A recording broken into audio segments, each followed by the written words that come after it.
Hi, my name is Mark Nejma. Today is July 15th, 2021. I'm from Newsweed.com, and I'm going to give you a summary of what I think are the most important news stories in the world today. A citizen lab, spyware by Israel's Kandera used to target activists. So this software was built in Israel, and it was sold to a variety of different countries who then targeted journalists and activists with the spyware.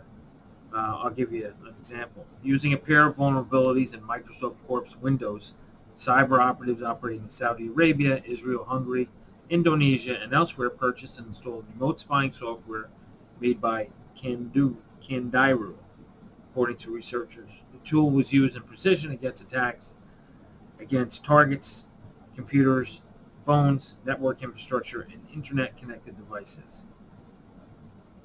So, they're spying on journalists. It would be an honor if they would spy on me. I mean, if I could come up with one piece of news that really mattered, I'd be happy. So please spy on me. Now, moving to another portion of the world, Afghans who helped U.S. troops to be airlifted out of the country. The United States is launching Operations Allies Refuge to airlift thousands of Afghan nationals who helped U.S. and NATO forces. Boy, what a mess that's going to be. During the 20-year Western occupation of Afghanistan, as the Taliban advances, White House and U.S. embassy officials in Kabul said, flights for those already in a U.S. visa application process will begin in the last week of July, according to the U.S. Embassy. That's nice.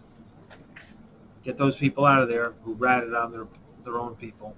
Bring them here, and hopefully they won't rat on their neighbors.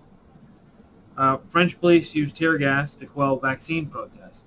This was very interesting. The French standing up, saying that this is not democracy by forcing people to get the vaccine.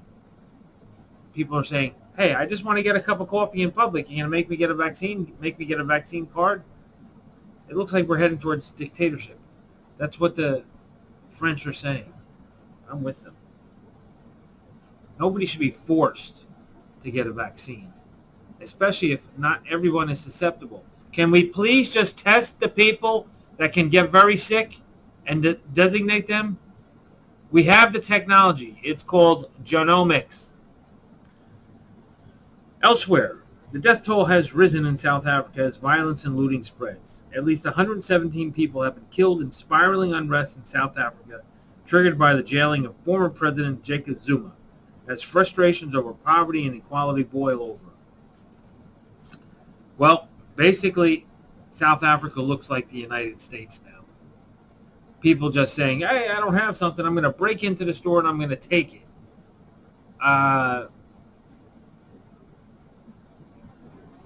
America, South Africa, what is it an attitude? Like, yeah, if you see something, just take it? I want to know, because it's not making sense to me. Or is it that, well, they have the right to take it because they don't have it? I'm confused. U.S. jobless claims hit pandemic low as firms scrambled to hire. The number of Americans filing claims for unemployment benefits with states hit a fresh pandemic low last week as businesses around the country struggle to fill open positions. Another dose of data is signaling that the United States labor market continued to rebound from COVID-19 as businesses around the country scramble to hire workers for open positions. The number of Americans applying for unemployment benefits with states fell by 26,000. That's not a lot, Mr. Biden. That's not a lot. Last week to 360,000, the U.S. Bureau of Labor Statistics said on Thursday. This is the lowest reading for weekly jobless claims, a proxy for layoffs, since March 14, 2020, but is still elevated from the pandemic level of around 220,000. All I know is that the COVID virus made a lot of lazy people rich. Let's move on. Blue Origin, that's Jeff Bezos and brother, heading up to space. An 18-year-old is poised to become the youngest person in space, and a little poorer, I might say, after Blue Origin said that Oliver Damon will be launching with former Jeff Bezos on Tuesday. An 18-year-old is about to become the youngest person in space, rocketing away with an aviation pioneer who became the oldest at age 82. That was the guy Wally we reported on, who might be a woman. I'm not sure because they said something that he was turned down by NASA because of his gender. Anyway, I'm not getting in any spacecraft that has an 82-year-old person driving. Who?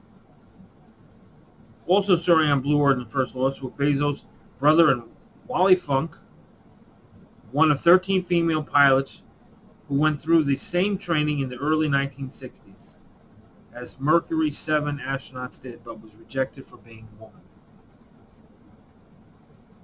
Are we feeling sorry for everybody today? I'm a short man. Would you feel sorry for me, please? Let me move on. According to Blue Diamond, Damon took a year off after high school to obtain his private pilot's license. He'll attend Utrecht University in Netherlands in September. This marks the beginning of a commercial operations for New Shepard, and Oliver represents a new generation of people who will help us build a road to space. You can build as many roads as you want. I'm not going. That's all there is to it. But many people do want to go. Hey, let's talk about Haiti. Looks like the United States has some dirty hands, and it looks like people are kind of making a big story about, you murdered the president. Somebody wanted money. Somebody had a secret. Maybe the president was going to rat somebody out. Either way, the guy's dead, assassinated. There's a lot of stuff going on now to kind of confuse the story. Let me give you some information. Number one, some accused in Haitian assassination had U.S. military training. The Pentagon said some of those Colombian soldiers accused in the Haitian president's murder were trained by the U.S. Interesting. Meanwhile, international media will write off these events as yet another chaotic episode in Haiti's turbulent politics. This is when we get into the BS. Anyway, it seems hard to talk about Moise's assassination and its aftermath without running into cliches about chaos, turmoil, poverty, corruption.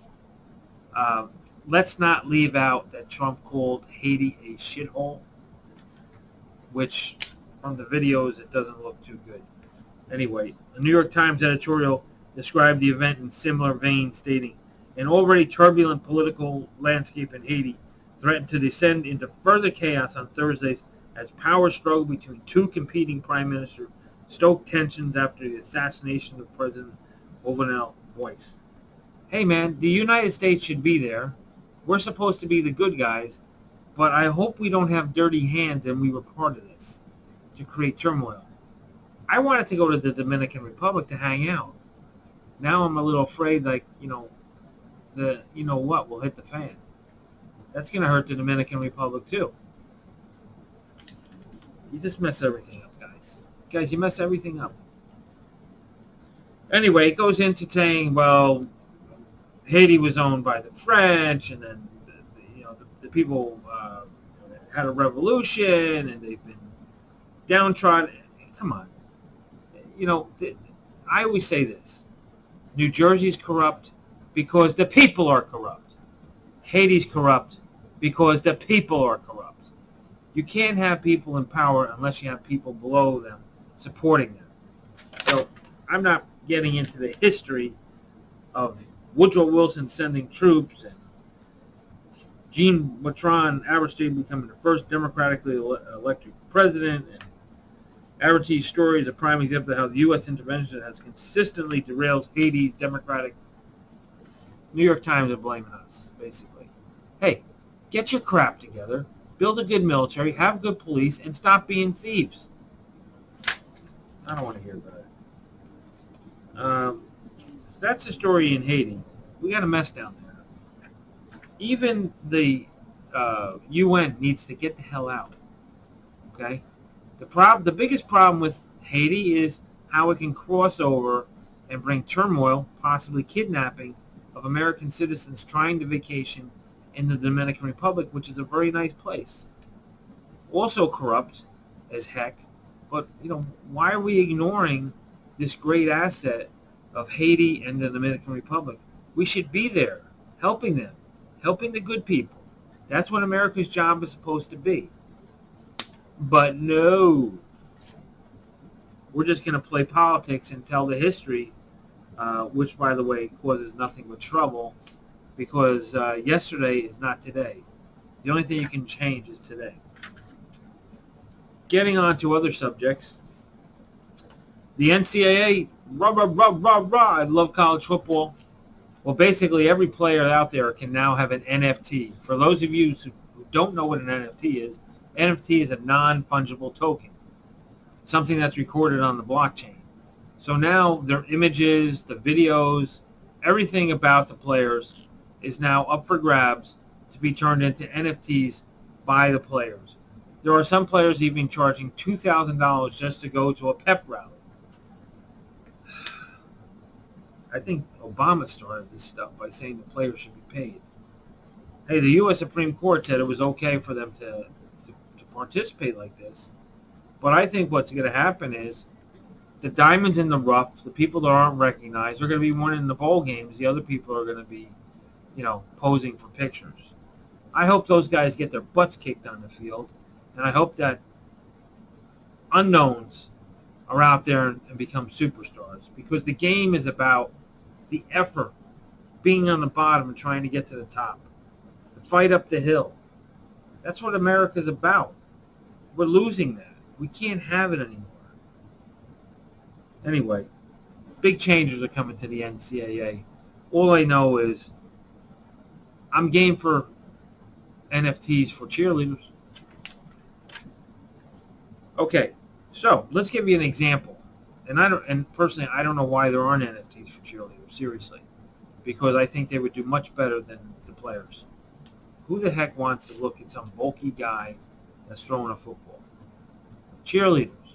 I'm all Mississippi State, Notre Dame, 100%. I wish I could, buy the rights to all those NFTs. Anyway. Jackson State, Atwan Owens has struck early. Owens got straight to the money on July 1st and attended a midnight ceremony with 3 Kings Grooming, a black-owned hair product business in New York City hotel, midnight, securing one of the first deals in the NIL era. It seems fitting that someone who plays for Deion Sanders, a guy who would have made some solid coin off his name, image, and likeness back in the day, was the first to sign a deal. So there you have it. You play ball, you're going to get bucks. Beyond pro football, maybe we don't even have to go to pro football anymore. Maybe we can just dress nice, smell nice, look nice, taste nice. And, pro football's done, finished. Why go and get killed by a bunch of big guys when you can make money off of NFTs?